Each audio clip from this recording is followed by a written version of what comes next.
I'm not going to hang you. Don't fear. Remove this for me. I just want to be a bit practical, guys.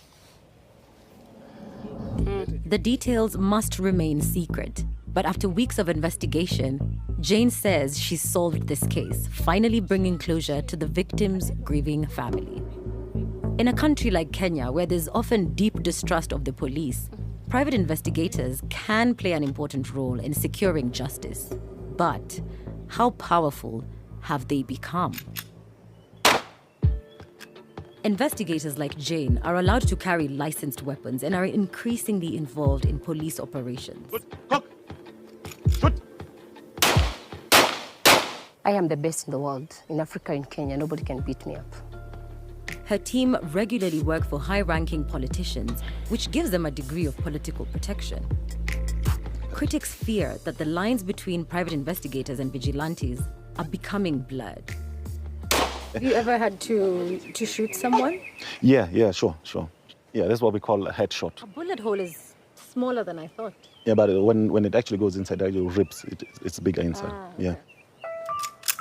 Jane's team's methods are highly controversial, but she was keen to show me how effective they can be.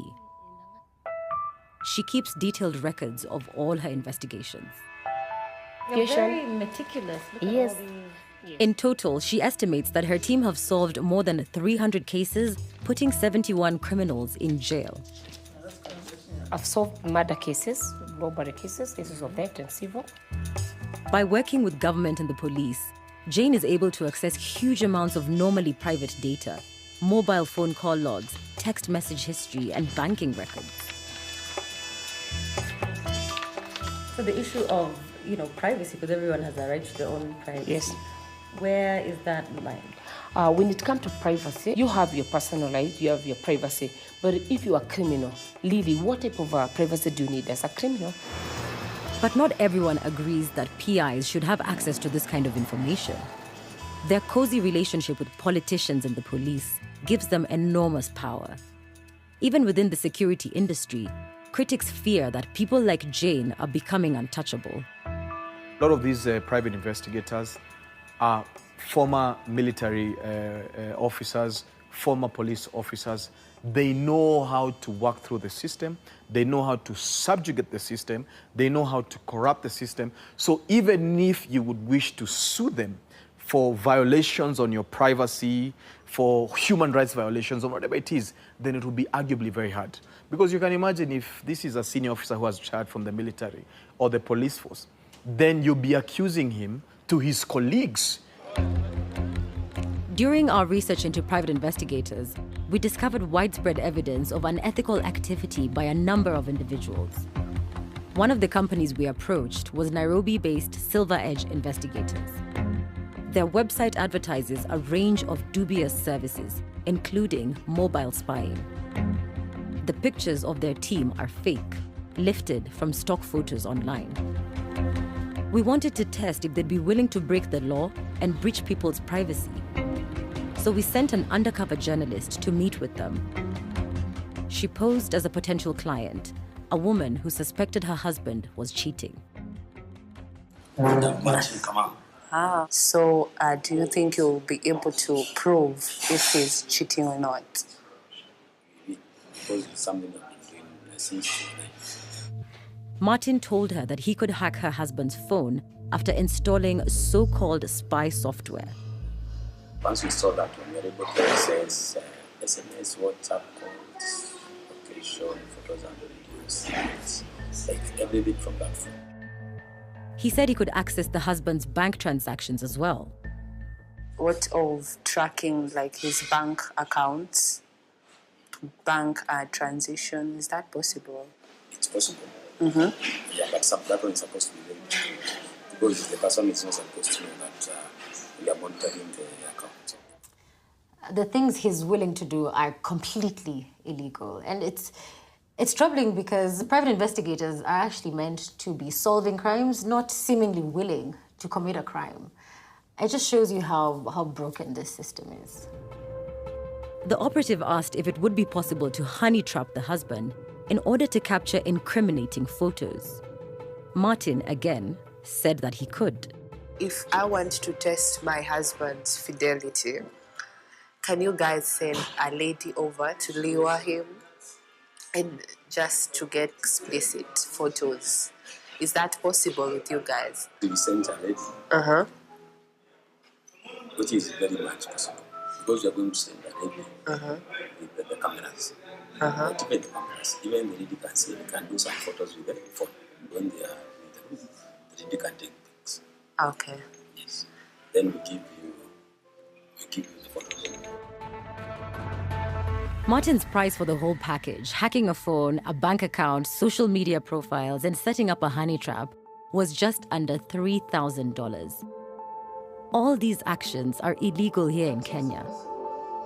I'm slowly beginning to realize why some people believe that this industry is out of control. We reached out to Martin Kamau and Silver Edge for comment, but they didn't respond to our allegations against them. I want to know what senior figures in the security world feel about Jane. Do they see her as a rogue investigator, or is she widely respected? Paul Mwangi is a private detective who's worked with Jane extensively. He is adamant that criticism of her is unfounded. Is a good detective, lakini huwezi kuja kuonga yeye ati awachane na hiyo kesi. Yeye anararaga bila uzingizi, akikimbizana na wakora wale ambaye wameua, wale wameiba robbery, hata wale wameiba kwa bank. Kwa hivyo wakisema Jane ati anafanyaga kazi ya ukora, hiyo ni uongo. Others in the industry disagree. Delano Kilo is the head of Prozac, the largest association of private security companies in Kenya. Unfortunately, from what we have been able to observe, she has been involved in quite a lot of malpractice. There have been allegations of gun brandishing, threatening staff, illegal arrests, also taking money by menace. Those kind of things surround her name. But Jane's thousands of loyal followers on social media don't care about criticism like this. As her court case loomed, she spent her time on bail making videos for them and playing with her kids. Is anybody want to dance with me? Yeah. She may look relaxed, but this is a dangerous time for Jane. She told us a kidnapping attempt was made on her child, and she's potentially facing years in prison. But despite these threats, she's still determined to use her platform to challenge her political enemies. But I want to be very honest, I have never been interested in politics in my lifetime because I think politics is a dirty game. We must be able to expose the evil in our country. We must be able to say no to corruption. Jane and her team are in a constant state of high alert. To ensure her safety, she regularly puts her squad through grueling training sessions. Excuse me, what do you want from my boss? What do you want from my boss? What do you want? What do you want?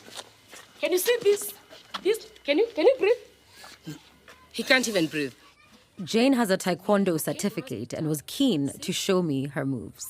You need to surrender. Can you feel it? Surrender. It is a very good method of protecting yourself in case you don't have a gun, you don't have a pepper spray, you cannot fight taekwondo like Jane Mogo. So it is one of the weapons you should be able to know whether you are a woman or a man. You can do taekwondo. I can do taekwondo, but my uniform. Show me some moves. You can do it. Jane.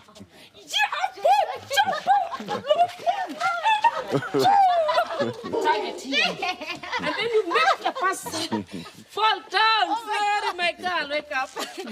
So that's what you do it. Wow. Have you been in situations where you've actually had to defend people? Yeah, actually I've done it. I've defended police officers. I love my job. I love justice, and I was born in it. It is in my blood system. Fighting for justice is in my blood system. No. Hard. The rest of the training is led by Jane's right-hand man, Charlie Wan. He uses his years of foreign military experience to put the team through a series of brutal drills. He claims his men are even better trained than the US Special Forces. Go! We do our training in accordance to the guidelines of the Navy SEALs. The same standard as the Navy SEALs? Probably even better. Yeah. That's the reason why we're the best in Africa. G! Go! Yes, good. So, power in your punch. All right? The training is relentless, even during meal times. We're still teaching them to endure pain, to endure.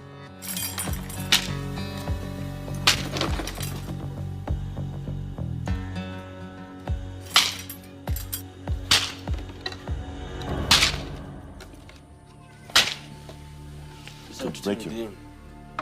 Charlie Wan then showed us how, if captured and tortured, members of his team will never give up information. No, I don't know anything. I don't know anything. I don't know anything. Let me go. Let me go, please. When you look at me, you can see I'm going to break you. I'm asking for the last time. Will you tell us what we want? Charlie Wan hinted that the team used similar methods during their real interrogations of suspects. Do you have to do that difficult type of interrogation? We actually do worse than that. We actually do more than that. But this is just simulation for you, but we actually do more than that. I've already told you.